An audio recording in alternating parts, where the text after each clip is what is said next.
How's practice today, Coach? It's tremendous.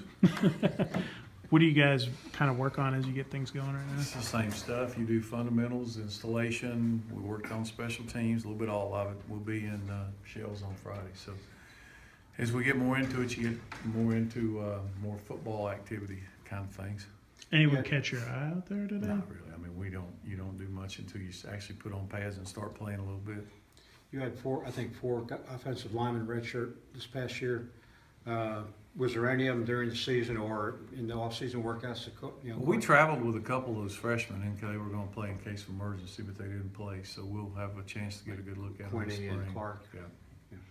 In terms of like Jack DeFore, where do you kind of see him fitting in? I know he's got to learn the offense. We're trying to, right now, he's just kind of in between. I think they were thinking about starting him at guard, but he may end up being a tackle, so who knows.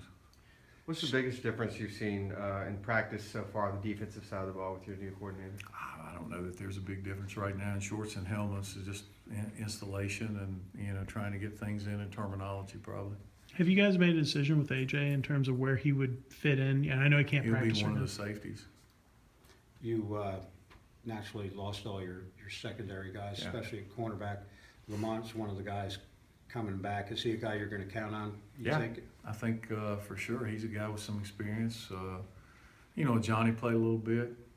You got Trey Swilling, Jalen Askew. So there's some guys, and then we signed a couple of guys, too, that'll get in the mix in the fall. More size now than you had? Well, yeah, they're probably a little bigger, but they're not as experienced.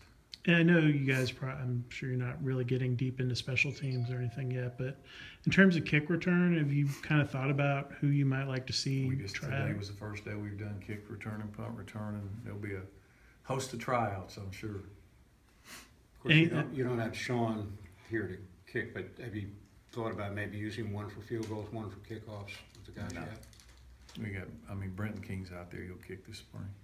In terms of, I know you want to see, more consistency in kick coverage and return game. Was there anything in particular you had guys work on the off season in terms of coaching, learning stuff? We always try to evaluate what we're doing and look at what other people who are successful are doing and that kind of thing. It'll help a lot if we kick the ball better.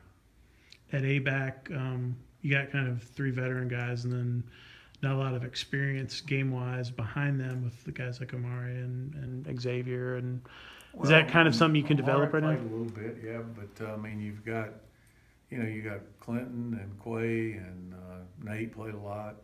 So there's guys that play. We'll have some guys there. I'm not worried about that as long as they stay healthy. You feel like Clinton's sort of back to being himself now physically? He's probably closer. We'll see. We haven't done anything football-wise. Brad Morgan was the guy that we heard, he was close to playing, and then he kept getting hurt. Is he a guy you're going to count on? He's still a guy in the mix, yeah. We'll see. We've got pretty much the starting offensive line back. Is Charlie? Oh, sorry. Yeah, they're all back. Shamir started a game or two, but for the most part, the other guys started more games. Plug Will in there. Is Charlie Thomas still working mostly on the offensive side of the ball? No, he's playing outside linebacker, safety.